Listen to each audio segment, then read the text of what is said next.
It is an exciting day. As many of you probably know, when you reach certain levels of your like YouTube career, 1 million subscribers, 10 million subscribers, whatever, YouTube sends you out these play buttons to like mark the occasion and to congratulate you.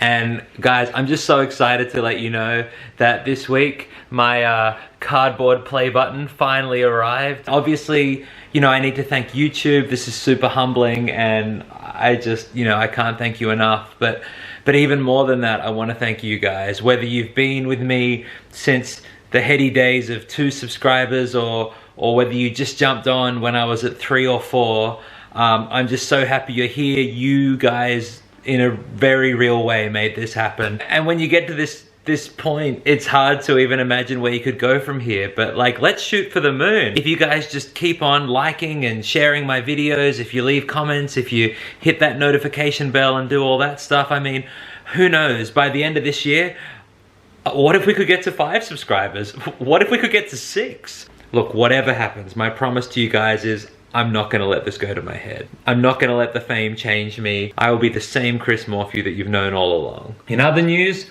let's talk McPizza. Now, I know I promised you guys that we'd actually be cooking the pizzas this week. Slight delay on that. The reason is that I just figured to do this right, I needed some taste testers, and so I've got them all lined up for next Saturday. But in the meantime, I've come up with a plan, and I'm gonna share that with you today. Now, I know I just said I wouldn't let the fame change me, but I have come up with some like pro-level graphics to give you an artist impression of the 4 pizzas we're gonna be making. And I've kind of created them on a scale of worst but most authentic to actual McDonald's to might actually taste good. So I'll show them to you in like ascending order. Number 1, the Big Mac. By the way, we'll be using non-McDonald's pizza bases for the simple reason that there is currently no such thing as a McDonald's pizza base. So anyway, the Big Mac. Pizza base, ketchup, cheese slices, beef patties, pickles?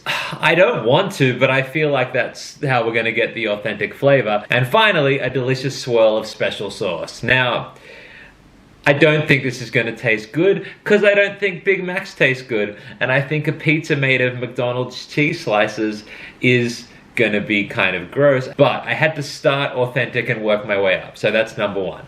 Number 2, the Nugget Happy Meal.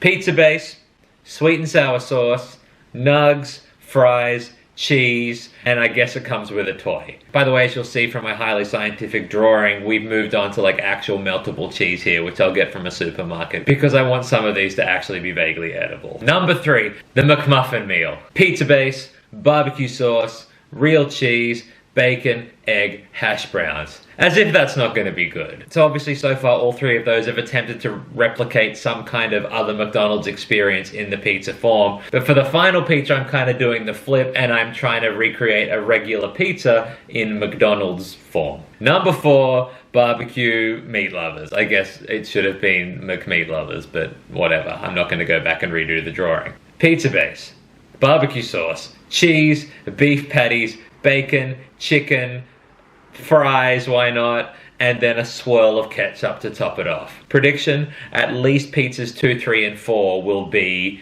above average compared to the rest of the McDonald's menu. But anyway, if you have any if you have any other suggestions, if you think I should add or subtract anything from the pizzas, if you have a whole other concept for me, let me know. And I'll see what I can do. But those are the pizzas as they stand.